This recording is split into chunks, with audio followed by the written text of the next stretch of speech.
Oh, such a good idea! What a brilliant idea! There's lots of evidence that he cheated on his wife. Or even better, you can say there's ample evidence. Do you want to know which phrases often go together? Stay tuned for today's video.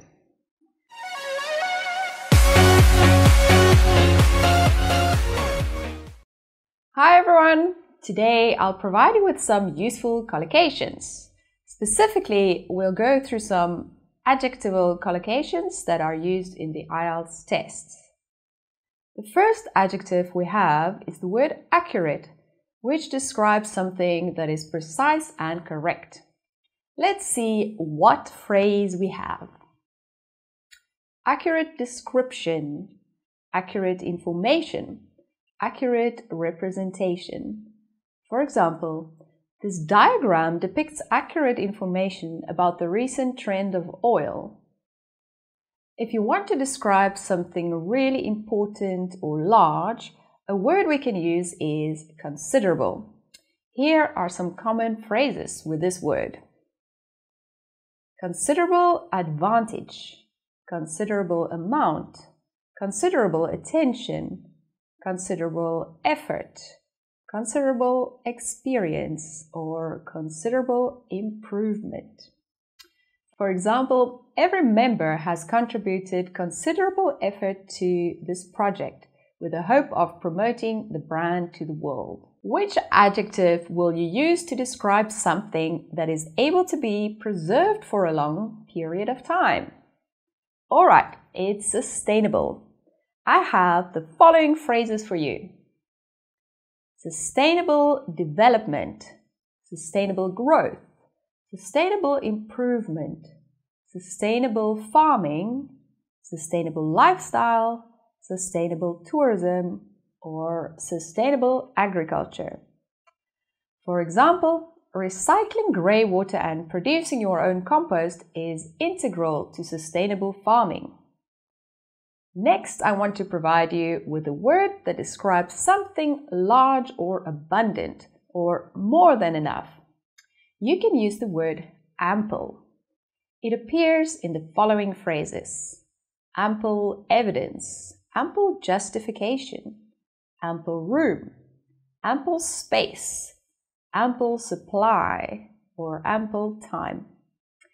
For example, we can see ample evidence that proves she's confused about what decision to make. If you come across something that is complex, you can describe it as a complicated case, a complicated matter, a complicated process, a complicated relationship, a complicated structure, or a complicated system.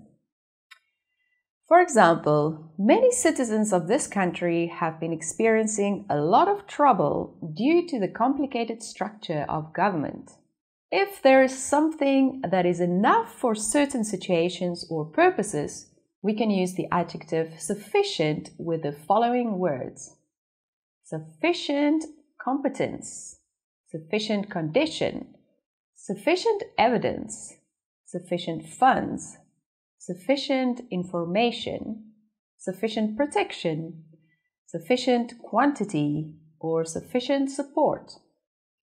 After many discussions, they came to the conclusion that sufficient measures need to be enforced to protect the most vulnerable generation of society. If we have a material like leather that is real and not fake, we can say genuine leather.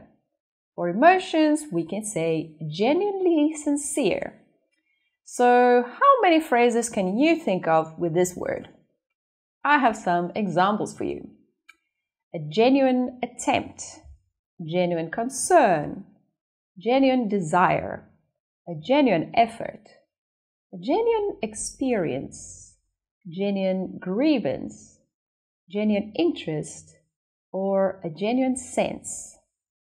For example, as I watched the man save the dog from drowning, I could see his genuine concern for the dog.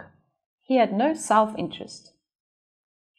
The word adverse can be used to describe something harmful or unfavorable, something that prevents success.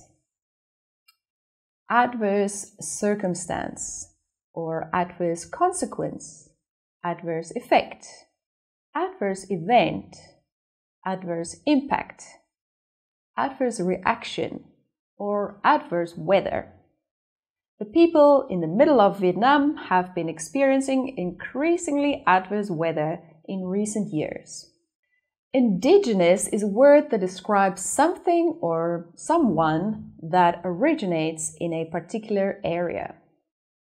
Indigenous community, indigenous culture, indigenous group, indigenous inhabitants, indigenous language, indigenous people, or indigenous population. Whenever visiting a new country, we should get to know the indigenous culture first.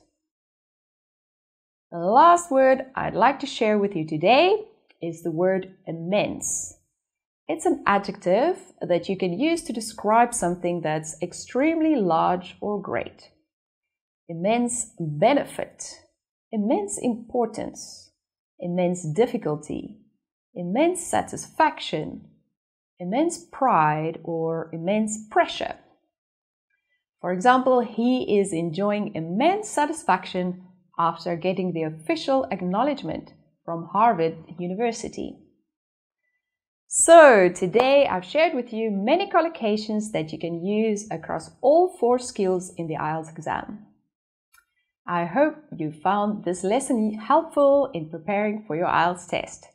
If you want to sign up for IELTS online courses at LangGo, click on the link below. These IELTS courses are designed to cater to individual needs and provide personalized learning pathways. Remember to like, share, and subscribe for more videos.